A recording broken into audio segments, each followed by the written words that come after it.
and we're here to talk to you about what a lot of people would call your checklist that you pioneered, and that's really done remarkable things at reducing mortality in hospitals and reducing accidents and so forth.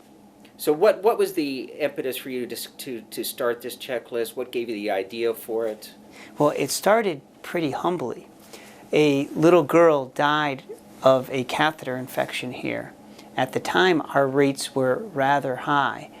And clinicians, me being one of them at the time, thought these things just happen. They're the consequence of treating sick patients like we do. And yet, 36,000 people die from these every year.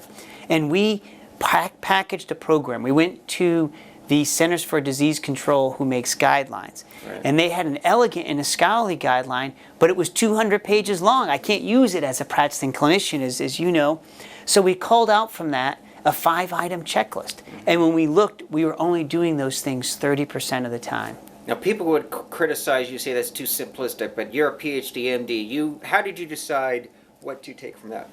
Well, what we did is we went through the guideline with a lens of an epidemiologist researcher and as a practicing doc, and try to say which things are going to work, which have the strongest evidence and which are the easiest to use, because you have to find that balance. So you're doing literature searches and using evidence to help guide you. That's exactly right. And the guideline summarizes that evidence, but what it did was it recommends 90 things. Right, it's impossible to do 90 things at once. So what we said was, let's pull out what's most important. And that practical approach of prioritizing really hasn't been infused into practice guidelines yet. Why don't you tell me right now those 5 things? Can you tell me what those Absolutely. are? So they are, and they're simple. They are: wash your hands, clean your skin with the soap called chlorhexidine, as opposed to betadine, avoid placing catheters in the groin, use full barrier precautions, which means cover yourself and the patient, and then importantly, ask every day if I still need this catheter, because they do good, they have benefit, but they also have risks, and when the risks exceed the benefit, we need to get them out. Okay, so that's easy to come up with an idea. Now, to actually implement that, what kind of hurdles was it? Was it IRB issues? How did you actually, where did you first test it? Here in this hospital? Matter of fact, it's right in this ICU where we're standing. Okay. So it was amazing. When we looked, we were doing those things. I was doing those things 30% of the time. And I certainly didn't want to hurt people. So nurses speak up. Doctors, we have permission to forget to wash our hands. We're human. But we don't have permission to needlessly put patients at risk. So if you forget, it's okay. But if a nurse sees you, you have to go back and fix the mistake.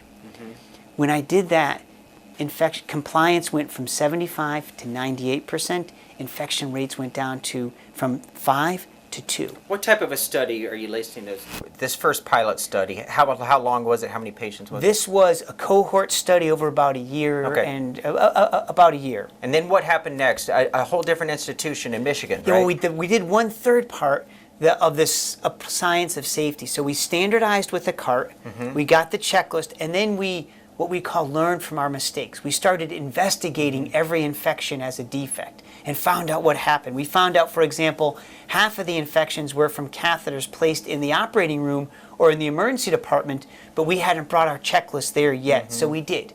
Infections were eliminated. The big New England Journal was from the Michigan experience, multi-center. Correct, exactly right. What's really novel is we showed that those results could be sustained. So we published in the British Medical Journal that the results sustained now for over 3 years, which, most quality improvement is like an accordion. You push, you get some benefits, you stop pushing, it goes away.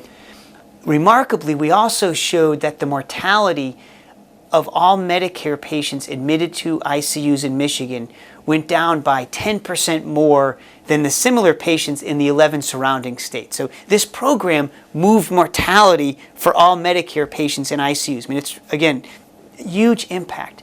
We also published, Steve, that it could be spread. So we've published now Rhode Island, we've published in Hawaii that they replicated the results, and we've just put this program state by state across the whole U.S., and the Centers for Disease Control reported that while other infections aren't down, these infections are down 60%.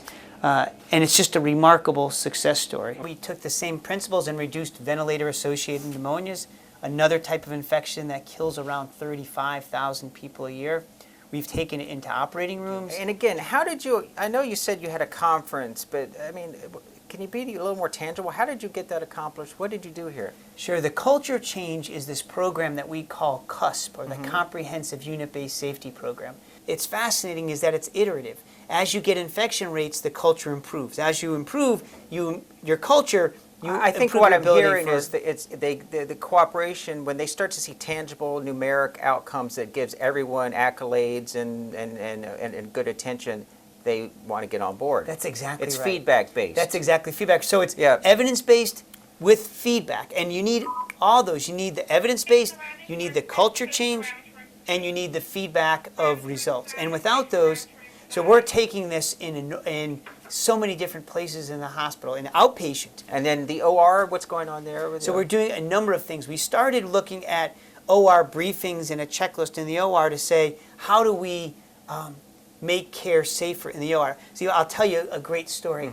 The first time we These tried, are things that are common to every procedure. Correct. Do you have the right body part, or what are some of those? Yeah, so there's some things that are common to every procedure, some things that are unique. So what they almost fall into three parts. The first, very important, is everybody introduces themselves by their first name and their role. Right? Level the hierarchy. I'm Peter, I'm the anesthesiologist. So we all know each other.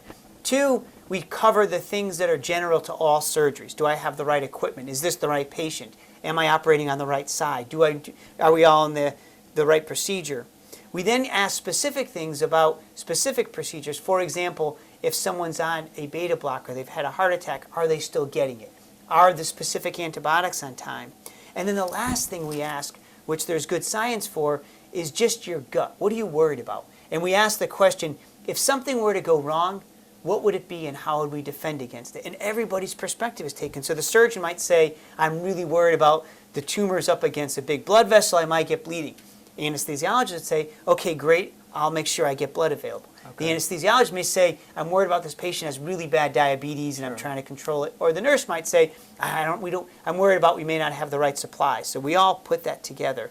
And it's been, then it went to the World Health Organization, and there was a large study that a group at Harvard led to show that its use was associated with some reductions in What was the outcome? Complications in general, or a specific surgical complication? So in that study, they looked at mortality and a variety of different specific complications. Wow, overall mortality, that's an important endpoint. They actually got reduced mortality. Right. Wow, okay. And well, it varied. Some of the sites had no change in mortality. Some of the sites, the third world countries, had lower mortality. The U.S. ones, wrong. The horror stories that make the press, amputating the wrong leg, leaving an instrument in, have those been reduced? There's anecdotes of that. The problem is they're so rare that you would need an enormously large study to show that you actually reduce those. Okay. Infection rates went down, and certainly I'll give you an example here. One of the things we did is we need to give antibiotics before surgery, and there's certain antibiotics that go with specific surgeries. Right. And there's also, you have to redose them. After so many hours, the antibiotics wear off. Well, for years, we just relied on memory. I expect you to know that this type of procedure gets this type of antibiotics. Now, we actually have expanded the checklist. Not just did I give antibiotics, but we have in a poster, expanded checklist in the operating room that has every surgery. What are you getting? We have computerized now that you can look it up on a PDA, but the point is we don't make people guess anymore. What we've seen in healthcare, and it's a really crucial point, we are really, really good at recovering from mistakes. Things go wrong and I resuscitate the patient, or I run down the hall and get the supplies. We're not very good at learning from mistakes. And by learning, what I mean is changing the system so it reduces the risk that a future patient will be harmed. Interesting. So we started out with the infection rates of central lines, went to pneumonia, pneumonias related to ventilators, went into the much more complex concept of reducing operating room errors. Where do we stand now? Is there anything else to talk about that you're working on? You have a paper coming up? So we have a paper coming up that shows that not only did the reduced infections save lives, and now we publish deaths, but it also saves money. The average hospital saved over $1 million a year. So we've really added to the science of this, because we showed that one type of preventable harm could be reduced, the results could be sustained, it saves lives, it saves money, and it could be spread across the country. And we think this is a model for health reform because far too many people are still suffering preventable harm, that we could use this approach to tackle other kinds of problems. And so all of this has led to a completely new Institute of Safety, or can you elaborate on that? Yeah, that's exactly right. We had a generous gift from Michael Armstrong, and that we created really what is the first Institute for Patient Safety and Quality of Care. And what it does is it infuses the science of healthcare delivery, or implementation science, with the practice of medicine. And those haven't really been linked together. So the Institute includes not just clinicians and epidemiologists, but human factors engineers and psychologists and sociologists and our colleagues in the School of Public Health. How many medical centers have adopted this now, would you say? So we've put this program in across the U.S. in well over 2,000 or 3,000 hospitals. That's a lot. So they're doing it, and as I mentioned, for these types of infections, they're down 60%. Yeah. The challenge, Steve, is the evidence suggests that other types of harms haven't budged. Yeah. So what I think we have is the model works when it's done, again, with the checklist of evidence, the culture change, and the measurement and feedback of valued results. But we have to take that model now and apply it to these other. Well, thank you very much for your time. Yes, thank you. Fascinating to meet you. Enjoyable. Thank you very much. Bye. Thank you.